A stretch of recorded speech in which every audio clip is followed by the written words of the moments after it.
Hey friend, Graham Cochran here, and let's talk about one of the most controversial and talked about books in the business world, at least in the last 10 years, Tim Ferriss's The 4-Hour Workweek. In this video, I'm gonna unpack the 3 golden nuggets of this book, the 3 big ideas that have been huge to me to pass them on to you.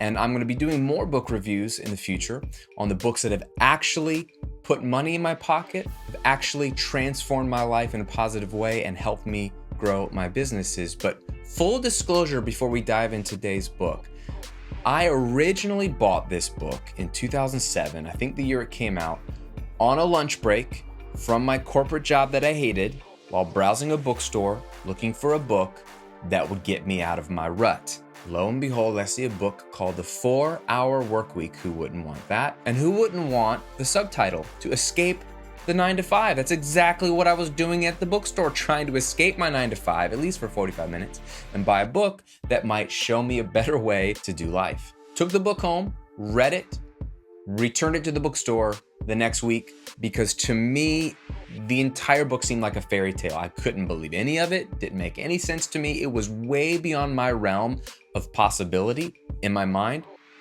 And I just figured, good for Tim. If there's other people out there doing this 4-hour workweek thing, good for them, but this is not realistic. And I can't keep putting my hopes out for something that's not really possible. So I returned the book, went back to my dead-end job. Fast forward 2 or 3 years later, I'm living in a whole different state, in the middle of the recession, starting to grow my business, and I stumble across the book again at a bookstore. I repurchase it with fresh eyes, a new perspective, a little more experience, new needs, new surroundings, and the book read totally differently to me. Spoke to me, encouraged me, transformed my thinking, and has been probably on a handful of books that have actually made the biggest impact in my business life and in my day-to-day life. This is gotta be at the top. It's now a book I reread every single year to be refreshed with the ideas and to continue to challenge my thinking. Now, full disclosure, I do not agree with everything Tim talks about in the book. We don't share the same worldview completely, but that does not take away from the sheer volume of helpful content inside if you let it challenge your thinking and give you a different roadmap to follow. Now, let's dive into the 3 golden nuggets and I'll apply them to you in your business. Golden nugget number 1 is that time, your time, is just as valuable of a currency as money. Now, on some level, I think we know this, that time is important and we can't get these years back, but we don't actually live our lives as if time is a valuable currency. We trade our time so willingly for the almighty dollar. And our culture is obsessed with income, specifically your annual income. That's like the number. How much do you make a year? That's like the measuring stick or the barometer. And a huge chunk of the beginning of the 4-hour workweek, Tim tries to unpack this concept and show us how foolish it is to think about annual income as the only currency that matters, when time is just, if not more valuable. In the book, Tim has a very helpful comparison between what's called absolute income and relative income. Now, I want you to take a look at this simple chart. In these 2 examples, who is actually more wealthy? This guy named Tim, let's not say Tim Ferriss, but some Tim, who makes $200,000 a year, but he has to work 80 hours a week to generate that kind of revenue. He could be doctor, he could be lawyer, he could be in investment banking, whatever. Versus Sarah, who makes far less, $75,000 a year, but only has to work 20 hours a week to generate that amount of money. As you can see with a big red check, Sarah is more wealthy. Not in terms of absolute wealth. So Tim makes more than 2.5 times what Sarah makes, but it costs him 4 times more hours to generate that absolute wealth. Sarah, though, has more relative wealth. Just look at her hourly rate. She's actually making $75 an hour versus Tim, who's making $50 an hour if they both work 50 regular work weeks in a year and have 2 weeks of vacation. But in terms of income wealth and time wealth, combined, Sarah is more wealthy. And this brings up an interesting point. You may be able to work less and make less, but the question that might be brewing in your mind is, but what if I need to make more? What if I need a certain amount of money? And that's a question that you got to wrestle with. Like, how much is enough for you? How much do you actually need to live a fulfilling life. We think it's a bigger number than it really is. It's a huge part of what Tim talks about.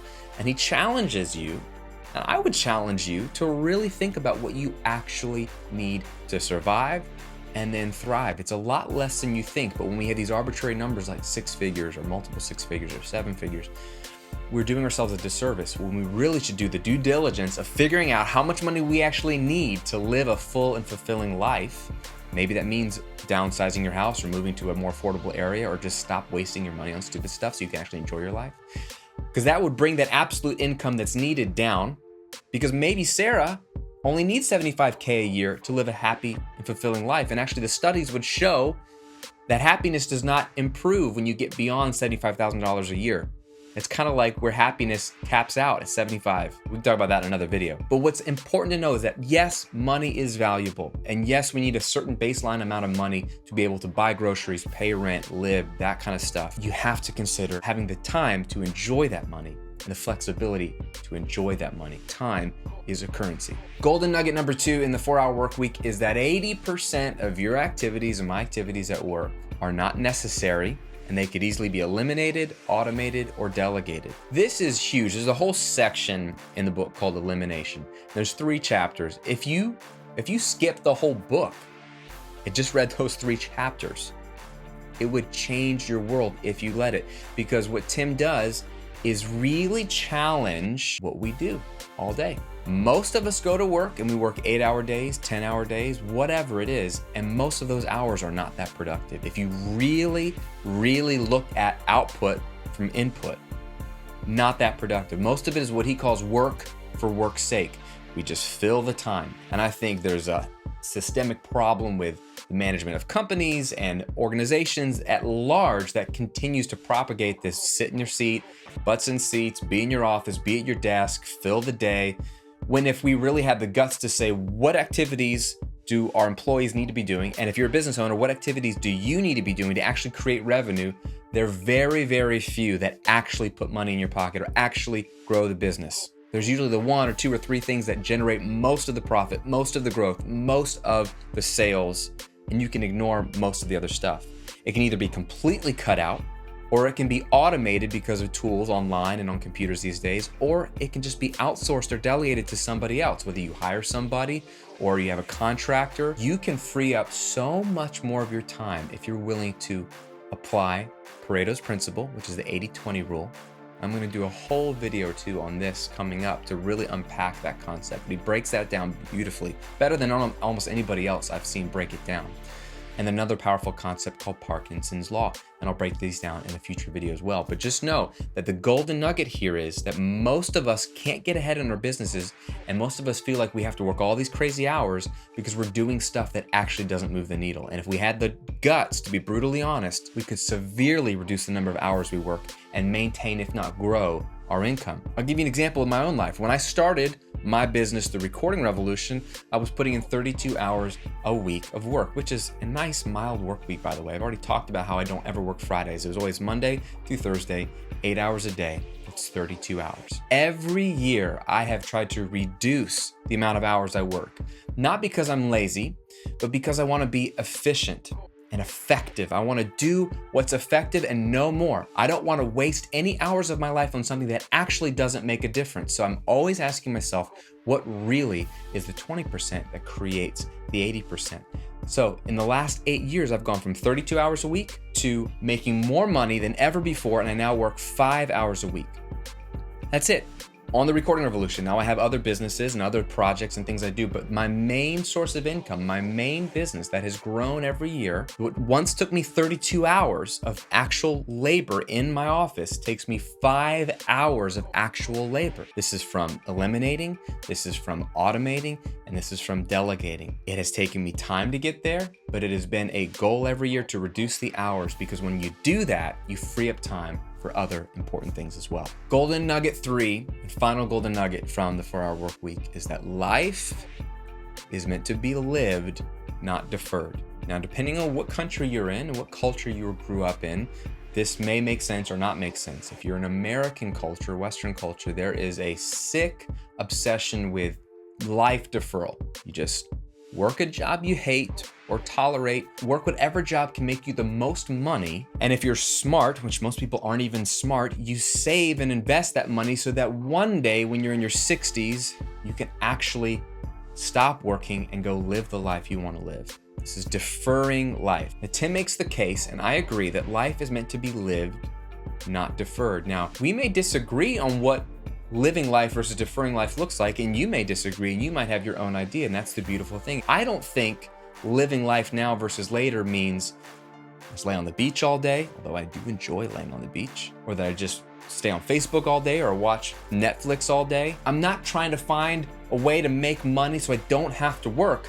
That's not what I mean by living life now. I mean shifting away from valuing money to valuing impact and work that matters. Because money will follow if you do work that matters to you, do work that you love, because you will innovate, you will be more creative, you will be better than most, you will put in more strategy, you will just put your blood, sweat, and tears into it. Not overwork, but you put in every best ounce of you into it, and money usually follows that. But I'm a huge fan of doing work that I care about, work that I wake up and I want to do. This video is a great example. I make no money by shooting this video.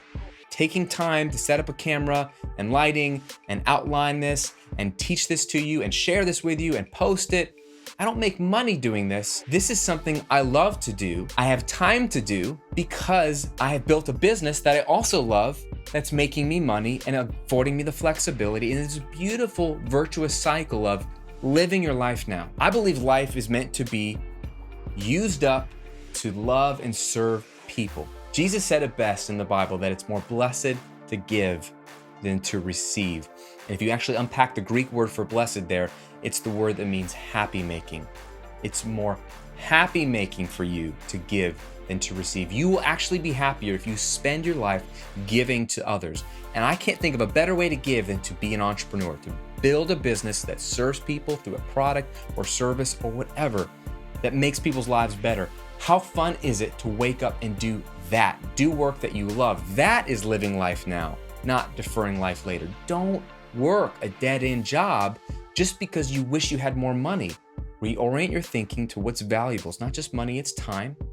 Eliminate all the added stuff that you do that really doesn't give you more money, and it certainly doesn't give you more time. It takes your time. And then if you're not in work that you love right now, if you haven't started the business that you love, then don't just wish you had a better business or better work. Pivot into the business or work you meant to pivot into. So there you have it. There's my book review of The 4-Hour Workweek, The 3 Golden Nuggets. This is a book that everybody should read once. It'll challenge your thinking. It'll give you tools to actually change your work habits. And what I love is it pushes you, and Tim pushes you, to stop thinking about your work and life as separate things, but as integrated wholes that affect each other. Your decisions in work affect your life, and your decisions in life affect your work. Now, maybe you are the person who is deferring life. Maybe you are the person that even has a good job, but you don't like it. You don't love it. Maybe you hate it. Maybe you just feel that it's pointless. You don't actually know what your work actually contributes to the world. Sometimes it's hard to know in certain day jobs. That's why I'm here to help you, to unlock your thinking, help you pivot into a business that you're a better fit for, that actually is built around what you know and what you love and what you're good at, can actually make impact and make you a good living in the process. Because what I want for you is to wake up excited to work so that you will work hard, but you won't overwork. You'll work just when you need to, on the things you need to, so you can actually live your life and be with the people you love. So to help you do that, to give you kind of a first step, I have a free training called How to Get Paid to Do What You Love. It's a 45-minute audio training. You can download it right now, start listening to it no matter where you are. And in this training, I walk you through the 3 steps you need to pivot from where you are now, even if you have no idea of what your business would be, figuring that out, knowing how to start monetizing that idea and building a business. It's clear, it's simple. I give you homework and action steps, and I think it will encourage and inspire you to take action and to not defer your life any longer, but actually live your life by serving others and doing work that really matters to you. To download it, just click the link in the description box right below this video and you'll have it in seconds. Thanks for watching. Thanks for subscribing to these videos, and I'll see you on another video real soon.